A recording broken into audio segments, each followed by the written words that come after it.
오늘은 십자가를 앞두고 기도하신 예수님이란 제목으로 함께 은혜를 나누도록 하겠습니다. 사람들은 살면서 저마다 고통을 겪습니다. 제가 지금 의학적으로 맞는 말을 하고 있는 건지 잘 모르겠지만 사람은 신경이 없는 머리카락이나 손, 발톱을 빼놓고는 신체의 모든 부분에서 다 고통을 느끼는 것 같습니다.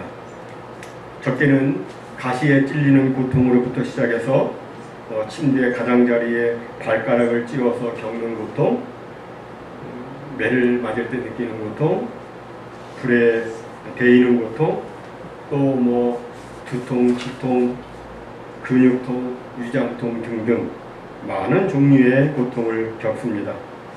그런데 사람에게는 이러한 육체적인 고통 외에 정신적인 고통도 있습니다. 오늘 본문 34절에 보면 예수님께서 내 마음이 심히 고민하여 죽게 되었으니 라고 말씀하시고 있는데, 이를 보면 예수님께서는 십자가를 앞두고 심각한 심적 고통을 겪고 계셨음을 우리는 알 수 있습니다. 이 부분을 의사 누가는 예수님의 땀이 땅에 떨어지는 핏방울같이 되었다라고 기록을 했는데, 자료에 의하면 사람이 아주 극심한 정신적, 심적 고통을 겪게 되면 혈한증, 히모하이드로시스라고 하는 혈한증, 땀에 피가 섞여 나오는 현상이 나타나기도 한답니다. 아주 심각한 심적 고통 가운데서 예수님께서는 간절히 애를 쓰며 기도를 하셨는데, 그때 모세 혈관이 터져서 피가 땅구멍으로 나오는 그런 현상이 나타났던 겁니다. 정말 극심한 심적 고통이었을 텐데, 그럼 여러분, 예수님께서는 그 고통을 어떻게 극복하셨을까요? 일반적으로 사람들은 심적 고통을 겪게 되면 가까운 사람들과 함께 함으로 그 고통을 이겨내곤 합니다. 전통적인 동양 문화권에서는 체면 문화가 많기 때문에 자기가 고통당하는 모습을 다른 사람들에게 보이려고 하지를 않습니다. 하지만 사랑하는 가족이나 친구들이나 교우들이 함께하면 큰 위로가 되기 때문에 고통당할 때는 가까운 사람들과 함께하는 것이 필요합니다. 예수님께서도 그 심각한 고통 속에서 감람산에 혼자 가시지 않으시고 제자들을 데리고 가셨습니다. 이제껏 자신과 가까이 지냈던 제자들을 데리고 가셔서 그들을 친구 삼아 그들과 함께 있으면서 그 고통의 밤을 이기고 싶으셨던 겁니다. 하지만 그 밤에 제자들은 자신들의 역할을 제대로 하지 못했습니다. 일반적으로 사람들은 친구와의 신의 우위를 깨지 않으려고 서로 노력을 합니다.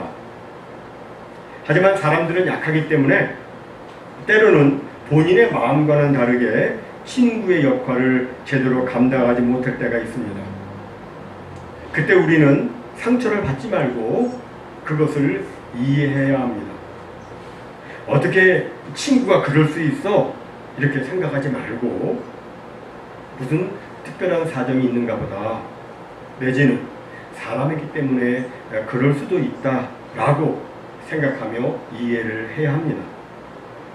오늘 본문에서 예수님께서는 사랑하는 제자들을 친구 삼아 감람산 겟세마네 동산에 데리고 가셨습니다만, 제자들은 그 친구로서 역할을 제대로 하지 못했습니다. 예수님의 기대와는 다르게 그들은 다들 잠을 잤습니다. 왜 잤습니까? 너무나도 피곤했기 때문이었습니다. 예수님께서는 한참을 기도하시다가 제자들한테 와서 보니까 다들 잠을 자고 있는 거예요. 그 모습을 보시고서 예수님께서 베드로에게 이렇게 말씀하시죠. 시몬아, 자느냐? 1시간도 깨어 있을 수 없느냐? 시험에 들지 않게 깨어 있어 기도하라. 여러분, 예수님의 이 말씀이 여러분들은 어떻게 느껴지십니까? 예수님께서 막 제자들을 혼내시고 막 추궁하시는 그런 말씀으로 느껴지십니까? 저는 그렇게 느껴지지 않습니다. 저는 이 말씀이 시몬아 자느냐? 네가 너무 피곤해서 1시간도 깨어 있을 수가 없구나. 그러나 네가 아무리 피곤해도 시험에 들지 않게 깨어 있어 기도하라. 이렇게 저는 그 말씀이 일으켜집니다. 이렇게 제가 생각하는 이유는 그 다음에 나오는 말씀 때문입니다. 그 다음에 어떤 말씀이 바로 이어서 나옵니까? 마음에는 원이로되 육신이 약하도다. 이런 말씀이 나와요. 무슨 의미예요? 내가 너를 이해한다는 거예요. 내가 지금 너희들의 이런 상태를 내가 이해한다. 마음은 너희들 원하지만 육신이 그렇게 안 되는구나. 이해한다. 그런 뜻입니다. 우리들도 다른 사람들을 이해하는 자세를 가져야 합니다. 비록 우리의 가족과 친구, 교우들이 저마다 다들 노력을 하지만 때로는 인간의 연약함으로 그 역할을 잘 하지 못할 때가 있기 때문에 그때 우리는 그것을 나쁘게 생각하지 말고 이해를 해야 됩니다. 우리가 욥기를 보면 욥이 큰 재난을 당하지 않습니까? 10명이나 되는 자녀들이 막 일시에 다 죽고 그 많던 재산들 다 사라지고 또 자신의 몸에는 온몸이 그냥 종기로 인해서 고통을 겪고 거기다가 아내는 하나님을 욕하고 죽어라고 이렇게 말을 하고 하니 욥이 얼마나 이 정신적으로 육체적으로 큰 고통을 겪었겠습니까? 그가 고통을 겪을 때 그의 친구들이 또 찾아오죠. 모두 한없이 말없이 한참을 있다가 친구들이 이제 입을 열어서 말을 하는데 그들의 말은 오히려 욥에게 상처가 되었습니다. 친구들의 말을 우리가 읽어보면요, 틀린 말이 없어요. 다 맞는 말이에요. 다 맞는 말인데 그때야 맞는 말이 아니었던 거예요.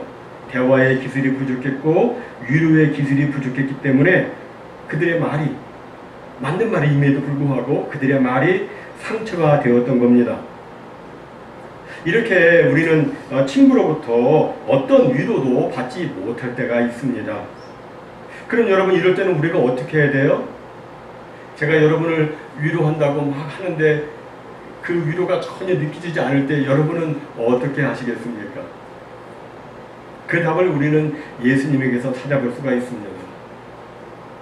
오늘 보면 35절에 보면 예수님께서는 조금 나아가사 땅에 엎드리셨다고 기록하고 있습니다. 그리고 아빠 아버지요 라고 부르면서 기도를 시작하십니다. 여기 아빠는 본래 아람어죠. 아람어. 예수님 당시에는 사람들이 아람어를 썼습니다.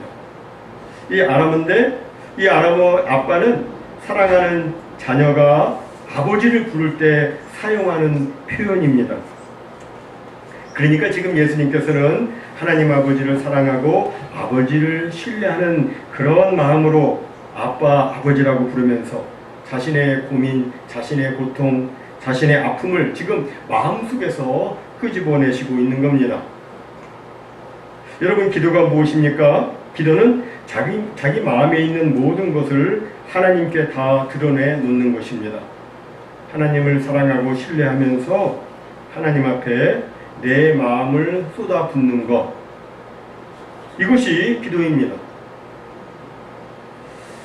즉 예수님께서는 가장 가까웠던 제자들이었지만 그들이 인간의 연약함과 한계로 인해서 친구로서의 역할을 제대로 못하게 되자 하나님께 나아간 것입니다. 언제나 변함없이 함께 하시고 언제나 선한 길로 인도하시는 하나님께 나아가서 아버지께 이제 기도를 한 거죠. 이 부분을 요한은 이렇게 기록하고 있습니다. 보라 너희가 다 각각 제 곳으로 흩어지고 나를 혼자 둘 때가 오나니 벌써 왔도다. 이 말씀을 하셨을 때 예수님의 마음은 무척이나 무겁고 고독하셨을 겁니다. 지금까지 동부동락했던 제자들이 다 각각 제 곳으로 흩어지고 자기 자신만 홀로 남게 되는 그런 상황이 되었으니까 어찌 안 그렇겠습니까? 그런데 예수님의 고백은 거기서 끝이지 않습니다.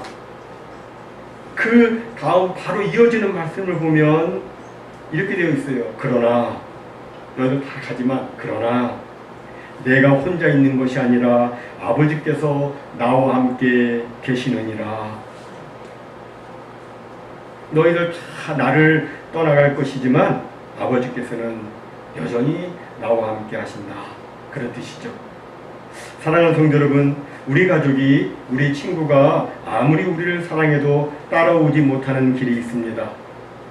무슨 길입니까? 그것은 죽음의 길입니다. 아무리 부모를 사랑하고 아무리 자식을 사랑하고 아무리 남편, 아내를 사랑하지만 죽음의 길을 걸어갈 때 우리는 함께 갈 수가 없습니다. 따로 가야 합니다. 물론 예외적으로 함께 가는 경우도 있긴 합니다만 대부분의 경우 죽음의 다리를 우리는 홀로 건너가야 합니다. 혼자 가는 길이에요. 그런데 그 홀로 가는 그때에도 하나님은 우리와 함께 하십니다. 우리가 잘 느끼지 못해서 그렇지 하나님은 항상 우리와 함께 하십니다.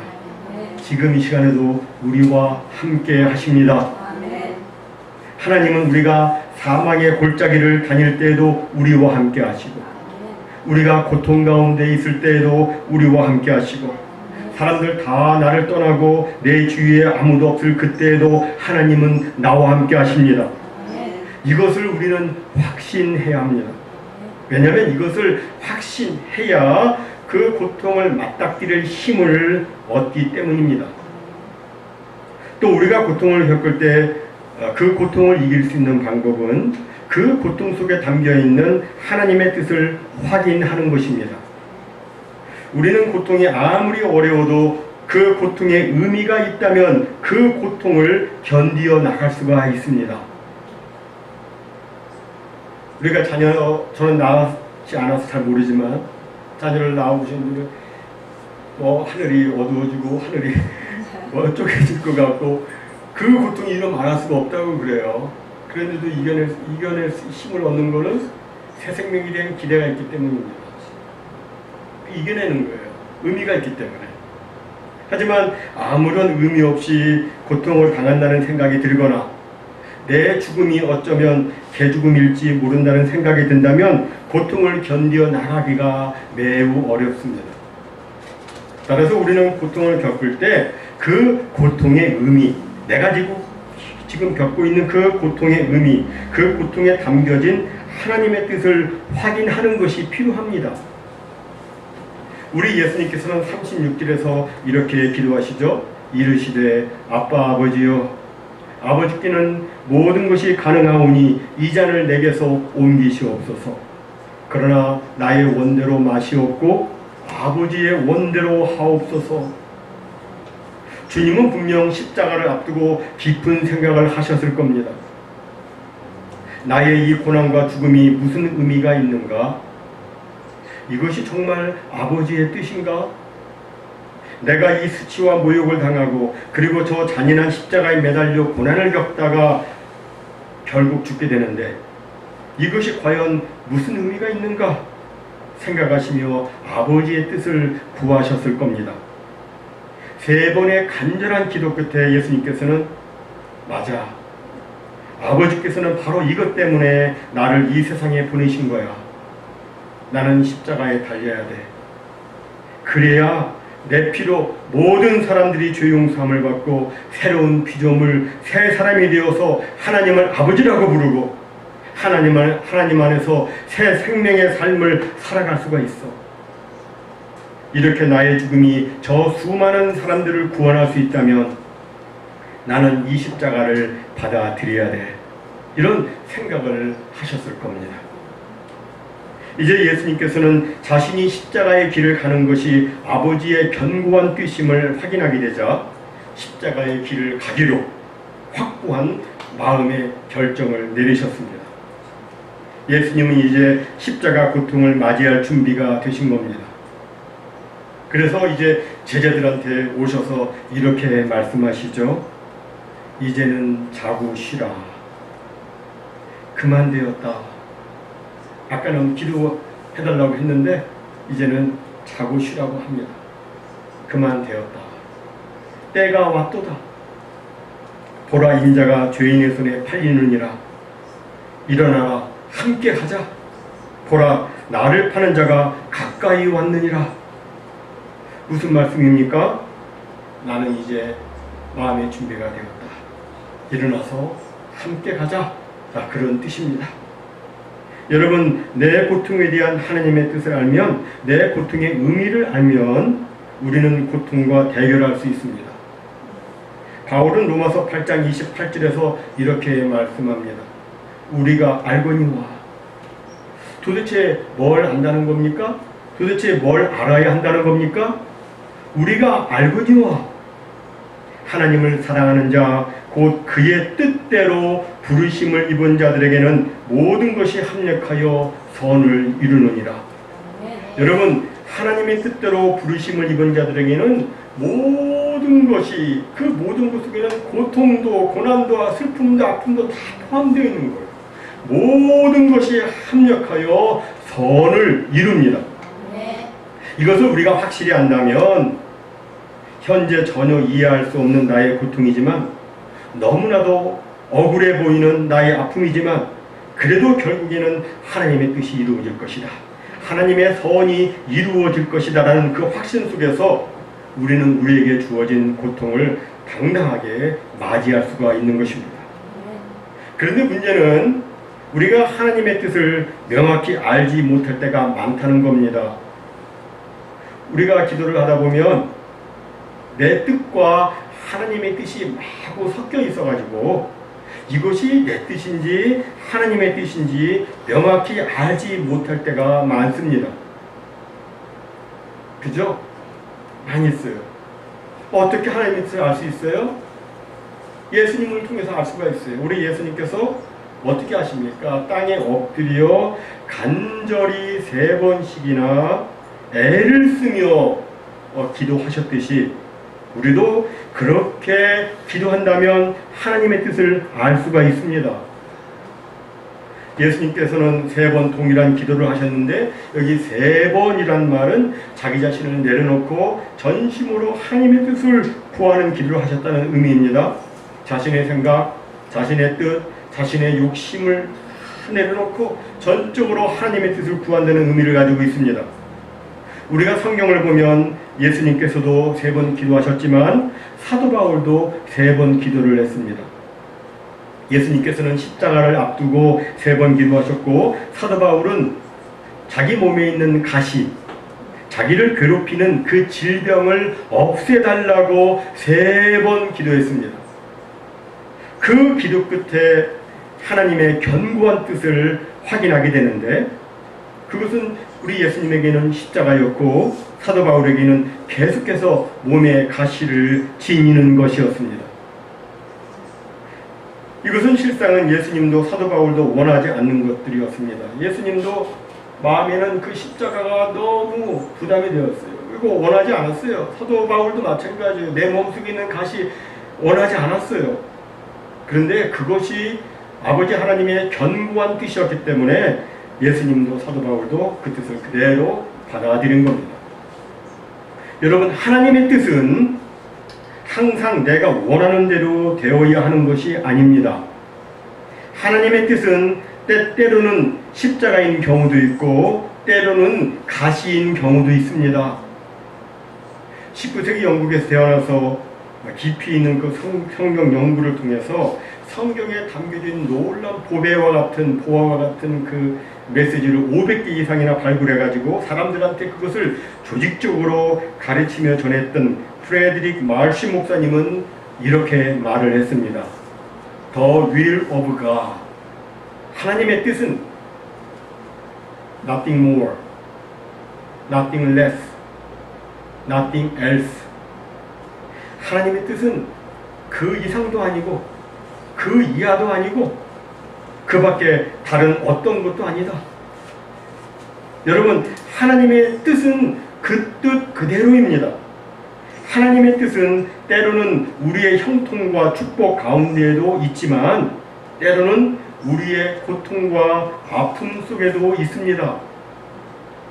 너무나도 견디기 어려운 오늘의 현실 속에도 하나님의 뜻은 있습니다. 하나님은 언제나 사랑이시죠. 그럼에도 그 사랑의 하나님께서 당신의 선한 뜻을 이루기 위해서 우리를 여러 가지 모양으로 사용하시는데 그 길이 때로는 고통의 길이 될 수도 있고 고난의 길이 될 수도 있습니다. 하지만 분명한 것은 그 마지막은 하나님께서 계획하신 그 선을 이루는 승리와 영광의 길로 연결이 된다고 하는 것입니다. 마지막은 승리와 영광입니다. 이런 사실을 우리가 확실히 알고 있다면, 그리고 지금 내가 가는 길이, 지금 내가 하고 있는 일이 하나님이 기뻐하시는 뜻을 이루는 것임을 우리가 확인할 수 있다면, 우리는 주님께서 기도 후에 힘있게 일어나서 당당히 십자가를 향하여 나아가셨던 것처럼 우리도 우리의 십자가를 향해서 그렇게 나아갈 수가 있는 겁니다. 사랑하는 성도 여러분, 우리 인생에는 항상 고통이 있습니다. 쉴 새 없는 고통이 우리를 옥죄어서 우리를 아프게 하고, 우리를 힘들게 하고, 우리를 괴롭게 하고, 우리를 버겁게 하고, 그리고 우리를 울게 만들고, 우리를 슬프게 할 때가 많이 있습니다. 이게 우리 인생 속에 끊이지 않고 계속 나타나요. 하지만 우리에게 이 고통을 함께 나눌 수 있는 믿음의 친구들이 있고, 살아계신 하나님께서 언제나 나와 함께 하신다는 믿음이 있고, 그리고 내 인생을 향한 하나님의 선한 뜻만 우리가 확신할 수 있다면, 우리는 우리 앞에 있는 고통, 우리 앞에 있는 그 십자가를 담담히 맞이할 수가 있는 것입니다. 참으로 사고 많고 병 많고 무한질고 많은 이 세상이지만, 좋은 믿음의 친구들과 하나님께서 언제나 나와 함께 해주신다는 그 믿음과, 그리고 나를 향하신 하나님의 선한 뜻이 반드시 이루어질 것을 기억하시고 흔들림 없이 이 세상을 향하여 담대히 맞서 나아가 승리하는 우리 모두가 다 되시기를 주님의 이름으로 축원합니다. 아멘.